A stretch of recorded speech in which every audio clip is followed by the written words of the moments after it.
Slater's devastated family paid tribute to him as a loving and popular 19-year-old who had the world at his feet. They told how Jay was devoted to his family and friends, would always dance at events, and had taken his mom to see Bob Marley film One Love before his tragic disappearance. His mom, Debbie Duncan, and brother Zach, 24, told how they took comfort from the hundreds who attended his funeral on August 10 to celebrate his tragically short life. And they rounded on critics of the teenager, found dead in a mountainous area of Tenerife after a 29-day search, who have trolled the family, claimed Jay was caught up in the drugs trade, and brought up a previous violent disorder conviction. Debbie, 56, said, Jay was just a lovely boy with a massive personality. Everybody just loved Jay being in his company, family, friends, and work. He was loving and popular, always full of fun and smiling, and the main guy in the group. Debbie and Zach, one of Jay's pallbearers, were seen linking arms for support as they walked his coffin to its final resting place at Accrington Crematorium. Lanks surrounded by family and friends.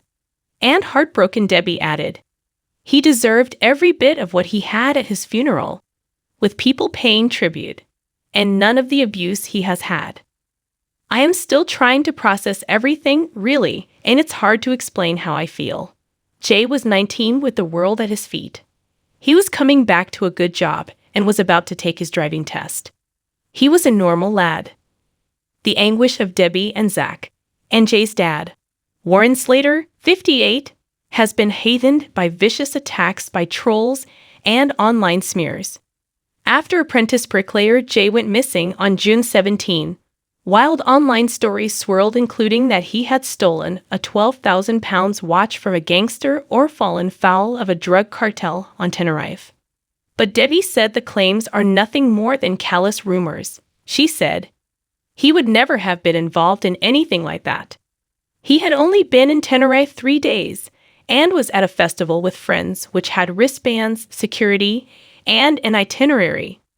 I've no idea where these drug stories have come from, and the stuff about him stealing a watch is nonsense. The people saying stuff about him didn't know Jay, and they don't know us. He hasn't been here to defend himself against all these horrible stories that were going on around the world about him. He worked hard, and then at weekends, he loved spending time with his friends. But he loved being at home as well. He liked cooking and was always in the kitchen with me every night. He liked making stir-fries, usually with chicken, and he'd throw all sorts in.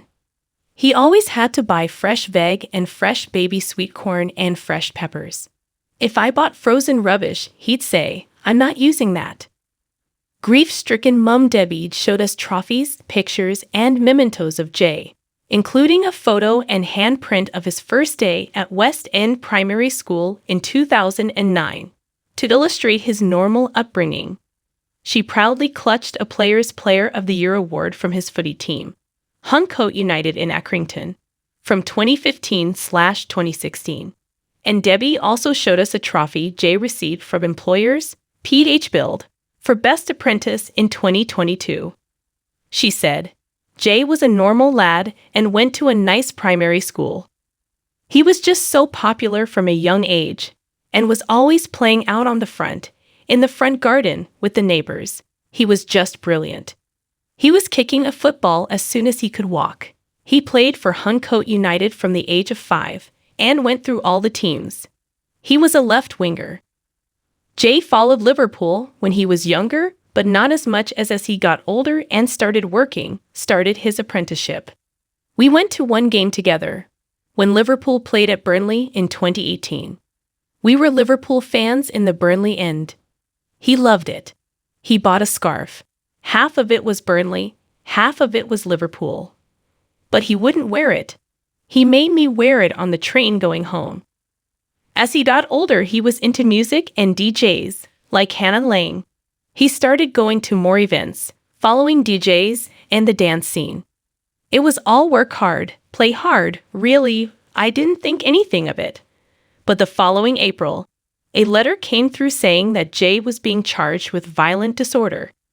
Jay attended the trial, and Tom stood up in court and said that he didn't remember much about it. But Jay was kind of found guilty by association, and I don't think he struck a blow or harmed Tom. I would just say that loads of kids get into trouble when they're younger. There's grown men, dads, granddads, who get done for violent disorder for a fight that breaks out, say, outside a football stadium most weekends. But because Jay's in the limelight, they just want to say every bad thing that they can say about him. But they don't know Jay and are dragging up all things that they don't even know about. They don't know his back.